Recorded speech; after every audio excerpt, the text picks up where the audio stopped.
A ver, siempre que sale el tema de Cuba y Estados Unidos acabamos hablando de política, ¿verdad? Pues hoy vamos a hacer algo diferente.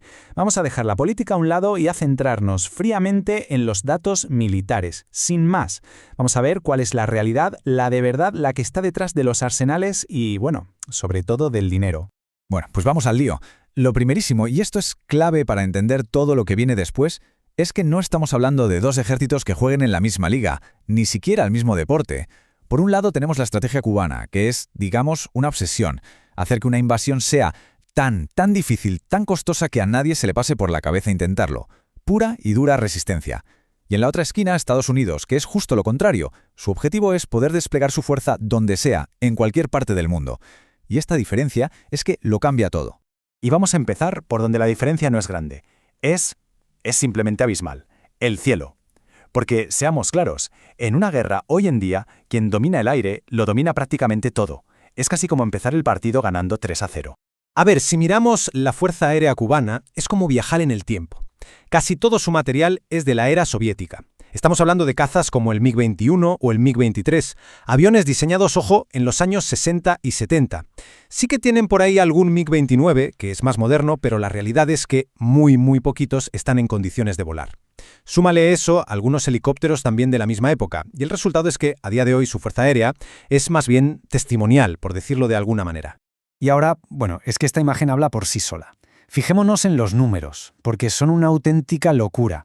Se calcula que Cuba podría poner en el aire 15, 20 aviones de combate, como mucho, y Estados Unidos, más de 3.000. ¡3.000!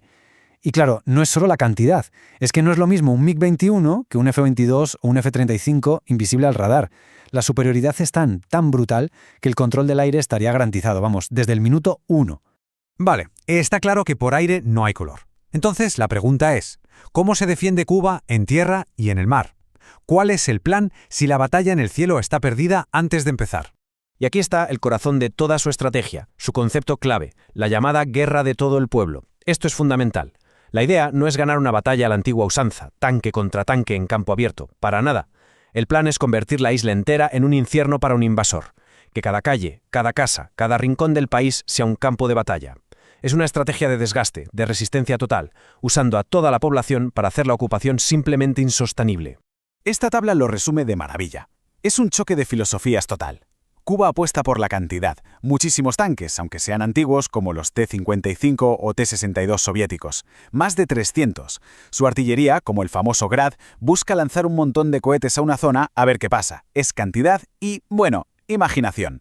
Y al otro lado, Estados Unidos. Precisión y tecnología. El tanque M1 Abrams, que es una bestia tecnológica, y la artillería HIMARS, que pone el misil exactamente donde quiere. Es calidad contra cantidad, precisión contra saturación. Y en el mar, pues más de lo mismo, la historia se repite. La Marina cubana es una fuerza puramente de defensa costera. Imaginen pequeñas lanchas con misiles para defender sus aguas y poco más, no pueden ir mucho más allá. Mientras tanto, la US Navy, bueno, es que eso es otro mundo. Hablamos de grupos de portaaviones que son ciudades flotantes, de submarinos nucleares que pueden estar meses bajo el agua. No es que defiendan sus costas, es que controlan los océanos del mundo. La diferencia es, otra vez, simplemente de escala. Pero al final, después de hablar de tanques y aviones, hay un dato, una sola cifra que lo explica todo. Una que pone todo lo demás en perspectiva y que crea una distancia que es literalmente insalvable. Y esa cifra, claro, es el dinero. Aquí está. Según las fuentes, el presupuesto militar anual de Estados Unidos ronda los 682.000 millones de dólares. 682.000 millones. Es una cifra tan salvaje que es que cuesta hasta imaginársela. Y aquí viene el dato que lo dinamita todo. ¿Qué significa ese número en comparación? Pues que la diferencia en gasto militar es de 3.000 veces. Repito, 3.000 veces más. Por cada dólar o cada peso que Cuba puede dedicar a su defensa, Estados Unidos pone encima de la mesa más de 3.000. Con esta realidad financiera sobre la mesa, casi da igual si un tanque es mejor que otro. La partida se juega en otro nivel. Hemos visto los datos, la tecnología, las estrategias. Los números son aplastantes, no hay duda. Pero, y aquí viene la gran pregunta, ¿es esto todo? ¿Se puede resumir la situación, el futuro de un país, solo con un análisis militar? Entonces, ¿es realmente esta la historia que importa? ¿O quizá nos estamos perdiendo algo? Algo más profundo que no se puede contar con cifras. La conclusión, en lo puramente militar, es evidente. No se trata de una comparación entre iguales, es que es una diferencia de eras. Es como enfrentar a un ejército del siglo XX, tecnológicamente hablando, contra la maquinaria militar más sofisticada del siglo XXI. Simplemente no hay comparación posible. Pero claro, la historia también nos ha enseñado una y otra vez que el destino de los pueblos no se decide solo con armas, que hay otros factores como la voluntad, el deseo de libertad, la visión de futuro. El armamento al final es solo una pieza del enorme puzzle que es una nación. Y con esto llegamos al final, a la idea que quizás sea la más importante de todas. El verdadero cambio, el futuro de Cuba, no va a decidirse con misiles o con tanques. Ese cambio vendrá de los propios cubanos. El verdadero motor de la historia, al final, siempre son las personas.